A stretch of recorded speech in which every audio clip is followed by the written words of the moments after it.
The failure of a supposed monumental destination, a father and son both accused of fraud, and fleeing to Florida. Donald Trump inherited a family-built real estate dynasty in New York, only to watch it decay under his control.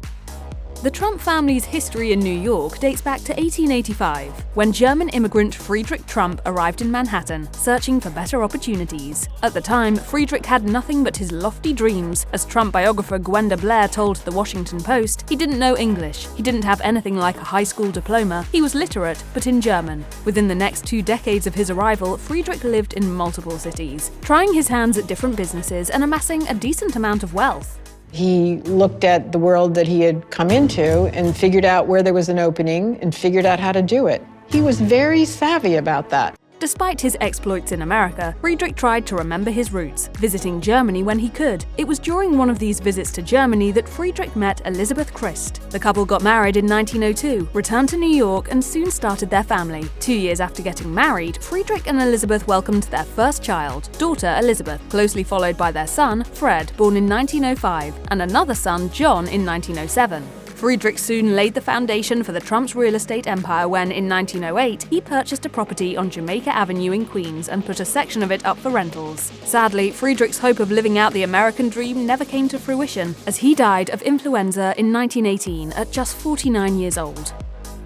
After Friedrich Trump's death, his wife, Elizabeth Christ Trump, took over the family's budding real estate business, managing the small portfolio of properties, which were valued at over $31,000. Though she initially ran the business under the name E. Trump, Elizabeth eventually changed it to E. Trump & Son, after it became clear that the couple's second child, Fred, would be joining her to carry on Friedrich's legacy. As Fred later gushed in a 1973 interview with the New York Times, "I always wanted to be a builder. It was my dream as a boy, just as some kids want to be firemen or cops or chemists." Fred later began his real estate career as a teenager, starting off with a simple neighborhood garage project. After finishing high school, Fred built his first home with an $800 loan from his mother, reportedly selling it for $7,000. In the years to come, Fred built even more homes, recording impressive profits and setting himself up for the long journey ahead.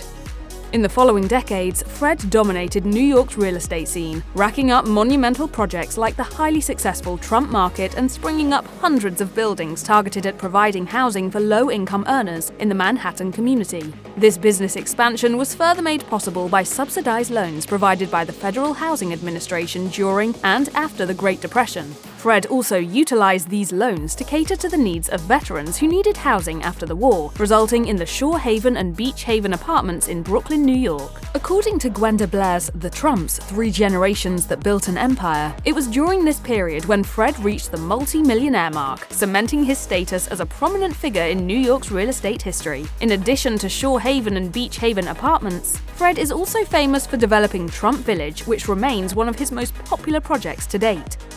In 1954, Fred Trump found himself under federal scrutiny after accusations emerged that he falsified figures to profit from government-issued building projects. The United States Senate Banking Committee subsequently carried out an investigation, accusing Trump and his business partner of inflating the cost of their Beach Haven Apartments project by approximately $3.5 million.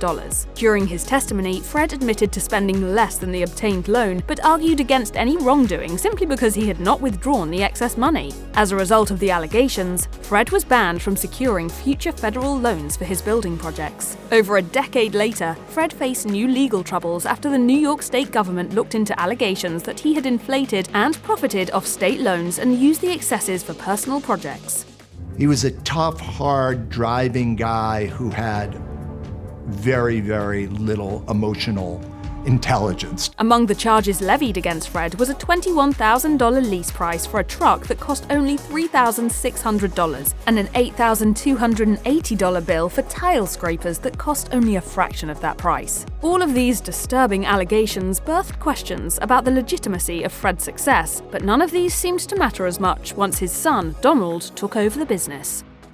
After graduating from the Wharton School at the University of Pennsylvania, Donald Trump joined his father's company, quickly learning the ropes of the real estate business. By 1971, Donald had become president of the company, marking the beginning of the Trump family dynasty's crossover from affordable housing to giant, glitzy buildings. I find this business to be show business, frankly. In terms of what we've done, I'd like to make it a little bit show busy.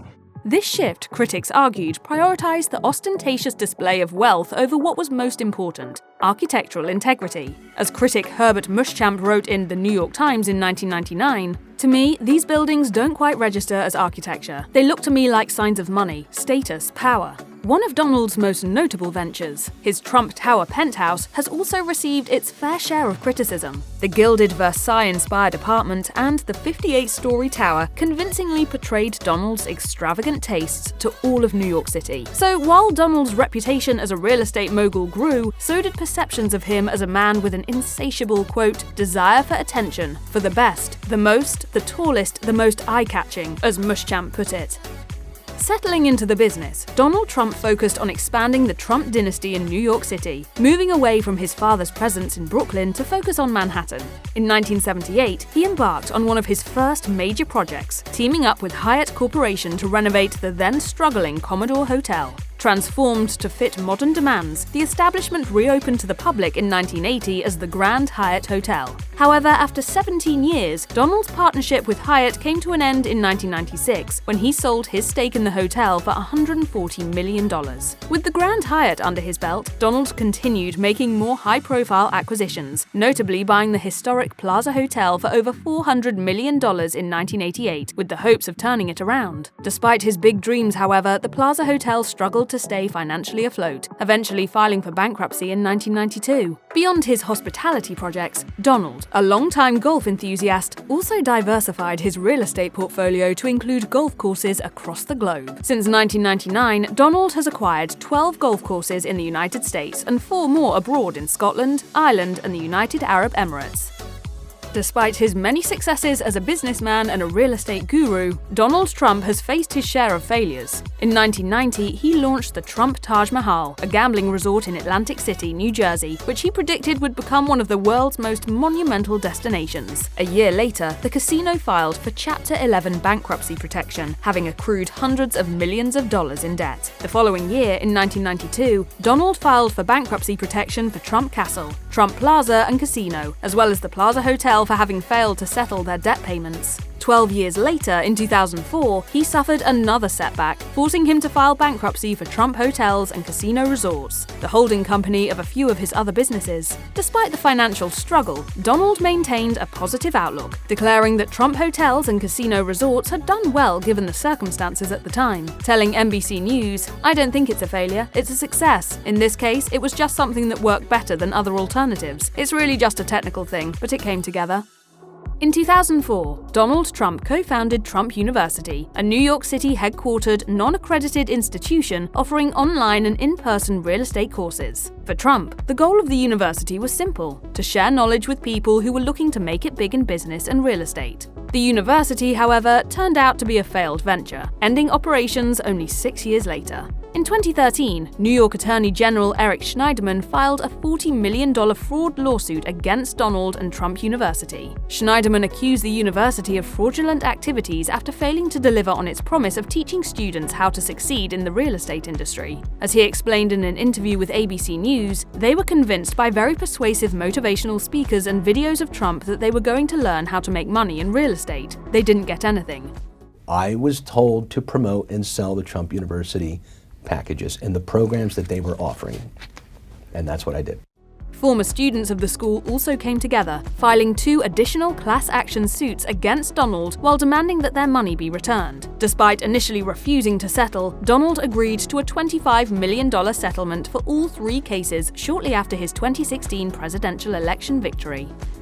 In October 2018, Donald Trump and 3 of his children, Donald Jr., Eric, and Ivanka Trump, were slammed with a class action lawsuit accusing them of violating anti-racketeering laws after falsely marketing phony business ventures to investors. In the filing, 4 anonymous plaintiffs accused the Trumps of accepting secret payments from 3 shady businesses and intentionally promoting them in a bid to deceive the unknowing investors. Responding to the allegations, the Trumps' lawyer Alan Garton called the lawsuit a politically motivated move, adding that it was the opposition's attempt at getting back at the then-president. After a failed move to dismiss the case and move on to arbitration, Donald Sr., Donald Jr., Eric, and Ivanka agreed to be deposed in 2022, 4 years after the lawsuit was first filed. The following year, the plaintiffs dropped their case against Ivanka, Eric, and Donald Jr., leaving only their dad as a defendant. Eventually, after years of back and forth, Lorna Schofield, a U.S. district judge, dismissed the case, noting that it didn't need to be in a federal court. As part of her ruling, Judge Schofield encouraged plaintiffs to refile in their state courts. After Donald Trump's 2016 presidential election and move to the White House, the Trump family's popularity waned in historically liberal New York City. So did the reputation of their iconic towers. In January 2021, TB Alliance, a non-profit organization, shared its plans to evacuate the famous Trump Tower. News of TB Alliance's exit plan came shortly after the Girl Scouts of Greater New York also declared its intention to move out from Trump Tower. As CEO Meredith Mascara told Business Insider at the time, as a matter of very high priority, our organization has been exploring options for getting out of the lease and the building. However, this wasn't the beginning of the Trump Tower decline. In 2019, Bloomberg released a report revealing that condo owners in Trump Tower were looking to sell off their properties amid the impacts of global inflation. The report highlighted the tower's slow fall from grace, with its occupancy rate dropping from 99% to 83% over a 7-year period. As Edward Sun, a real estate analyst, explained to the publication, "If I were looking for office space, that would be a building I'd want to avoid." But while economic factors might have contributed to the building's decline, there's no denying that Donald's presidency and his decreasing popularity played a significant role in the exodus of tenants from Trump Tower. Despite their long-existing ties to New York City, many of the Trumps left the Empire State, choosing instead to set new roots in sunny Florida. In September 2019, Donald Trump famously announced he would be changing his primary residence from Trump Tower to his Palm Beach resort, Mar-a-Lago. The trend, however, didn't stop with Donald and his wife. The older Trump kids also quickly ditched the Big Apple for Florida. Donald Trump Jr. and his fiancée, Kimberly Guilfoyle, have since taken up residence at Admiral's Cove in Jupiter, while Ivanka Trump and her husband, Jared Kushner, made the move to Miami. A source close to the family highlighted the family's unpopularity in their hometown, telling the New York Post, "There is no way they can stay in New York. They'd be tortured in the streets."